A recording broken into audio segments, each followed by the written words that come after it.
Ẹ káàbọ̀ padà nínú ẹ̀kọ́ tí ó kọjá. A rí surds gẹ́gẹ́ bí àwọn nọ́mbà onírádíkà tá a lè gbà sọ rádíkà lọ́rùn wọn. Mo ṣàlàyé páwọn nọ́mbà yìí rational number ni wọn tó ra lè kọ wọ́n gẹ́gẹ́ bí fraction nọ́mbà méjì. Surds yìí bákan náà láwọn òfin ọlọ́kan-ò-jọ̀kan eléyìí tí ọ̀rọ̀ mọ́ wọn tá a mọ̀ lò láti fi ṣiṣẹ́. Nínú ẹ̀kọ́ yìí màá máa ṣàlàyé àwọn òfin yìí, ẹ bá mi ká lọ. Now got mo fẹ́ ká pé mo ní square root of 9 times square root of 16. Ó yá. A ti mọ̀ pé kí ni square root of 9 pẹ̀lú àlàyé tá a ṣe o. Kí ni nọ́mbà tó gbé tá bá multiply pẹ̀lú ara rẹ̀ tí ó mọ̀ fún wa ní tá bá multiply pẹ̀lú ara rẹ̀ lẹ́ẹ̀mejì tí ó mọ̀ fún wa 9, 3 ni. 16 náà ni pé kí ni nọ́mbà tó gbé tá bá multiply pẹ̀lú ara rẹ̀ lẹ́ẹ̀mejì tí ó mọ̀ fún wa ní 16. Kí nu? 4 ni o. Ajá sí pé yóò mọ̀ fún wa ní kí ni o? Yóò mọ̀ fún wa ní 12. So ti yé mi báwọn. Ọ̀dà bó wà ní. Ká pé tí n bá láwọn nọ́mbà yìí lẹ́yọ ńkọ́ ká pé mo ní wọn papọ̀ pé square root of 9 times 16 mo fẹ́ fa òfin kan yọ ni o. Ó yá. Ẹ rí pé tẹ́ bá ní 9 times 16 wà ẹja ṣe 16 times 9 9 times 6 54 ni o. A kọ fún wa fi 5 pamọ́ 1 times 9 9 pẹ̀lú 5 tẹ́ fi pamọ́ jẹ́ 14 ó jẹ́ 144 papọ̀. So ti yé mi báwọn. Ẹ rí pé kí ni wá ní square root of 144 kí ni máa multiply pẹ̀lú ara rẹ̀ lẹ́ẹ̀mejì tí ó mọ̀ fún mi ní 144 kí nù? A rí pé 12 ni. So ti yé wa. Kí lẹ ṣàkíyèsí? Ẹ rí wípé nígbà tí mo ṣe kí ni o? Tí mo multiply wọn lẹ́yọ tí mo dẹ̀ sì multiply wọn papọ̀ kí ni mo ń get? Mo ń get nǹkan kan náà. So ti yé mi báwọn, mo ń get nǹkan kan náà. Ajá sí pé òfin tí mo fẹ́ yọ mí báyìí náà ni pé kí ni o? Tẹ́ bá ní square root of A àti B. So ti yé báwọn, bí a ní sí ẹni product nọ́mbà méjì wọ́n wá jọ wà nínú radical. Ìtumọ̀ rẹ̀ náà ni pé kí ni o? Ẹ lè pín fún ọlọ́yọ̀ kọ̀ọ̀kan. Ajá sí pé ọmọ jẹ́ square root of A times square root of B.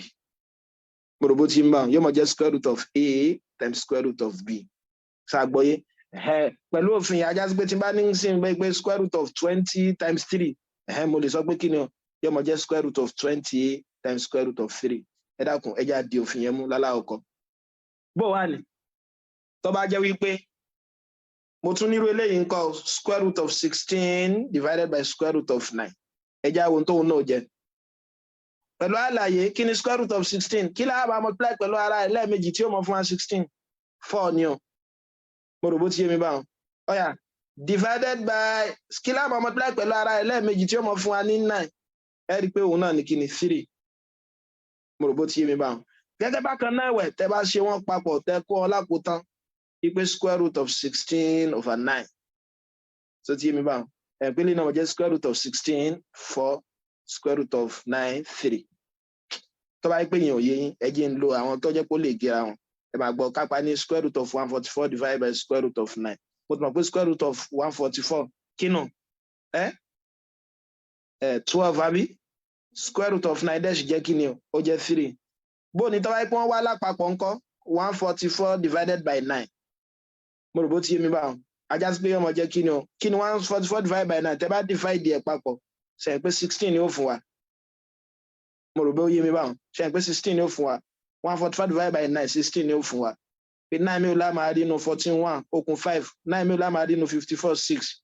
Kí wá ní square root of 16? 4. Kí dẹ̀ ni 12 divided by 3 náà? 4.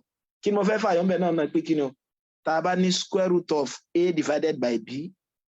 Òun náà dàbí ká máa ṣe kí ni o? Ká máa fún àwọn square root yẹn ní kí ni? Ká máa fún àwọn nọ́mbà yẹn lọ́yọ̀ kọ̀ọ̀kan. Ká máa fún wọn ní root yẹn lọ́yọ̀ kọ̀ọ̀kan. Kí ló fi alákọ̀ọ́kọ́? Tó bá yẹ pé multiplication ni. So ti yé mi báwọn. Ó dàbí pé kí ni tí bá ní square root of AB yóò mọ̀ jẹ́ kí ni square root of A times square root of B. Tó bá yẹ pé àwọn méjì ni wọ́n ní square root. Àwọn méjì ló wà nínú square root. Ó dàbí kó jẹ́ pé kí ni o? Ká fún àwọn square root yẹn lọ́yọ̀ kọ̀ọ̀kan. A lè ṣe kí ni o? A lè pín àwọn root yẹn fún wọn lọ́yọ̀ kọ̀ọ̀kan. Ìjẹ́ tẹ́lẹ̀ yẹn bá ti wáyé wa. Ká lọ mọ̀ pé square root of A plus square root of B òun ò ní mọ jẹ́ square root of A plus B o. Òun ò ní mọ jẹ́ square root of A plus B o. Mo rò bó ti yé mi báwọn. Gẹ́gẹ́ bákan náà ẹ̀wẹ̀ square root of A minus B náà ní mọ jẹ́ kí ni? Square root of A minus square root of B. Bó la ṣe mọ̀? Ó yá, ẹja tún lo nǹkan kan náà ká pé nísìnyí mo ní square root of 144 plus what? Plus 16. Ẹgbẹ́ tá bá rò 144 àti 16 papọ̀. Kí lè yóò fún mi? 20 àbí? 0, so 6, 160. Yóò máa jẹ́ square root of 160.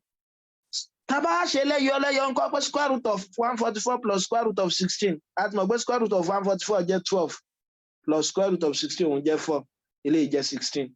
Ẹgbẹ́ square root 160 kò ní mọ fún 116. Ajá sí pé wọn ò ní mọ ṣe kí ni wọn ò ní mọ dọ́gba.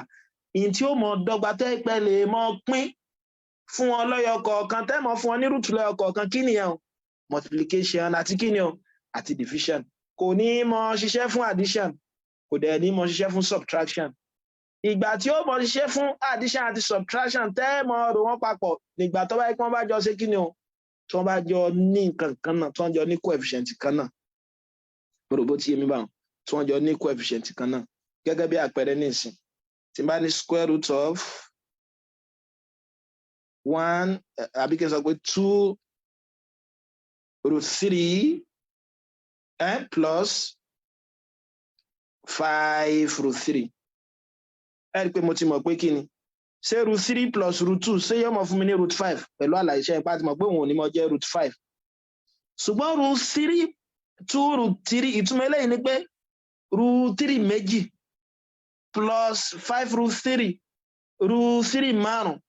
So ti ó dàbí ká yọ pé búrẹ́dì méjì pẹ̀lú búrẹ́dì márùn wọ́n jẹ búrẹ́dì mélòó?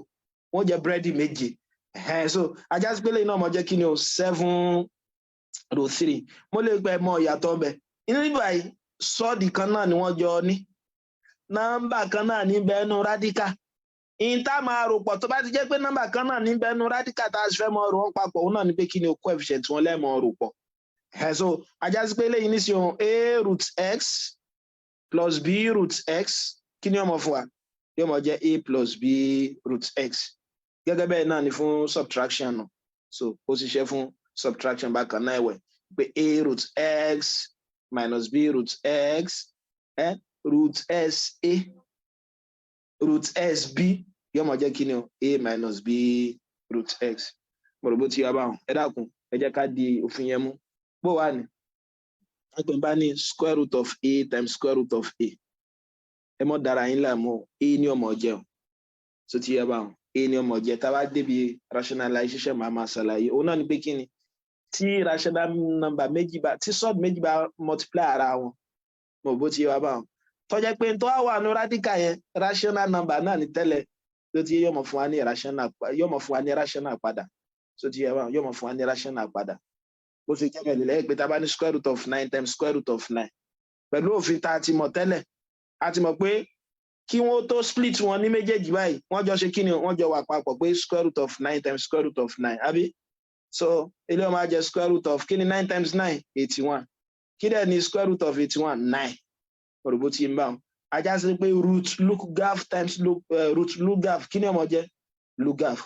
So ti root 100 times root 100 kí ni ọmọ jẹ́ o? 100.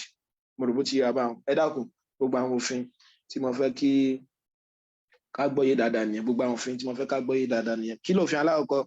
Òun náà ni pé root ab òun náà ni pé kí ni root a times root b. Ẹlẹ́ẹ̀kejì náà root a divided by b òun náà ni kí ni root a divided by root b. Ẹlẹ́ẹ̀kẹta òun náà ni pé kí ni root a plus root b òun ò ní mọ jẹ́ kí ni? Òun ò ní mọ jẹ́ root a plus b o. So ti yé bá wọn. Bákan náà wẹ̀ root a minus root b òun náà ní mọ jẹ́ kí ni o? Òun ní mọ jẹ́ root a minus b. Ṣùgbọ́n a lè ṣe kí ni? A lè ro coefficient tí wọ́n papọ̀. Ajá sí pé tó wáyé pé wọ́n bá ní coefficient kan náà pé a root x plus b root x òun lè mọ fún wa ní kí ni? A plus b root x. Mo ṣàlàyé bó ṣe jẹ́ bẹ́ẹ̀ fún wa. Bí wọ́n pé 3 root 5 plus 4 root 5. Pé root 5 mẹ́ta plus root 5 mẹ́rin búrẹ́dì mẹ́ta pẹ̀lú búrẹ́dì mẹ́rin. So ti yé bá wọn. Ẹ rí i pé búrẹ́dì méje ní ọmọ jẹ́ ajá sí pé lè ní ọmọ jẹ́ kí ni 7 root 5. So bákan náà ẹ̀wẹ̀ so a root x minus b root x òun náà mọ jẹ́ kí ni o? A minus b root x. So ìfín tí mo á fi káàdì rẹ̀ lẹ́wọ̀n náà ni pé root a times root a. Ẹ mọ́ dàá ńlá ẹ mọ́ jẹ́ ó mọ ìtumọ̀ a lè jẹ́ nọ́mbà kan. Nọ́mbà yóò tí ọba àríkó jẹ́. Tó bá jẹ́ pé